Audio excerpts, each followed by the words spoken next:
बूढ़े आदमी बिना हिले दुले लेते हुए थे। उनकी सांस धीमी थी। उनकी बेटी मैया उनके पास बैठी थी, उनका कमजोर हाथ थामे हुए। उनके गांव में एक प्रसिद्ध संत आए हुए थे।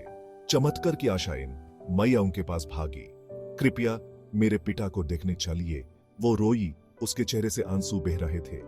वो बहुत कमजोर हो रहे हैं। संत, जो अपनी दया के लिए जाने जाते थे, ने धीरे से हाँ इन सिर हिला दिया। मुझे उनके पास ले चलो। संत हल्की रोशन कमरे में दाखिल।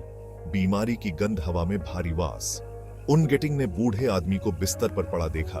इनका चेहरा पीला और खींचा हुआ बिफोर। लेजुस्टन उनकी नजर बिस्तर के पास एक खाली कुर्सी पर पड़ी। यह पुरानी और घिसी हुई थी। लेजुस्टन साफ सुथरी वास। इसकी उपस्थिति महत्वपूर्ण, एसभक्त पवित्र आसी। इन्हें अपनी निगाहें माया पर टिकी, जो क्वाइटली बैठी थी। इनकी आंखें दुहक से भरी हुई वासन। इनके पिता के दिन गिने जा रहे थे। इतना तो तय बिफोर। संत बूढ़े आदमी के बिस्तर के पास बैठ गए। उनकी आवाज धीमी और सुकून देने वाली। बस तुम्हारी बेटी बता रही थी कि तुम एक आस्तिक व्यक्ति हो, उन्होंने कहा, कुर्सी की तरफ इशारा करते। मुझे बताओ, इस खाली कुर्सी का क्या महत्व है? बूढ़े आदमी की आंखें खुली। उनके गेटिंगठों पर एक फीकी सी मुसौफन फैल गई।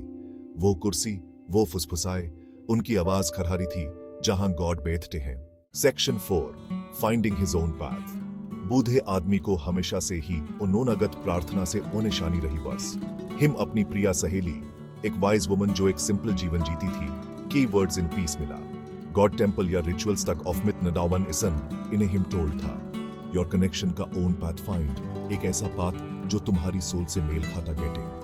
बूढ़े आदमी ने इनकी वर्ड्स को ध्यान से सुना। उन्होंने एक सिंपल वुडन की कुर्सी चुनी, इट योर बिस्तर के पास रखा, और हर इवनिंग वो बैठते और गॉड से बात करते। सेक्शन 5, अ सेंट्स विजिट। संत ध्यान से सुन रहे थे जब बूढ़े आदमी ने अपनी कहानी लिस्टनिंग गए। उन्होंने कभी भी प्रार्थना का ऐसा अनोखा फॉर्म नडावनन देखा था। फिर भी हैन बूढ़े आदमी से निकलने वाली पीसफुली की एक अजीब सी अनुभूति हो रही। बस तुम्हारी आस्था मासूत है, संत ने कहा, बूढ़े आदमी के हाथ पर अपना हाथ रखते। गॉड तुम्हारी सुनता है, चाहे तुम कदावन भी हो या कैसे भी प्रार्थना करो। उन गेटिंगन ने मौन प्रार्थना की और गोइंगने के लिए उठे। पीस बी विथ यू, वो धीरे से बोले। Section 6, a peaceful passing. Maya ने सेंट को गोइंगते सौ। इनके पिता की सांविधन और धीमी गेटिंग दी गई। वह उनके पास बैठी रही, उनका हाथ पकड़े हुए, इनके चेवरिये से आंसू बह रहे वेर।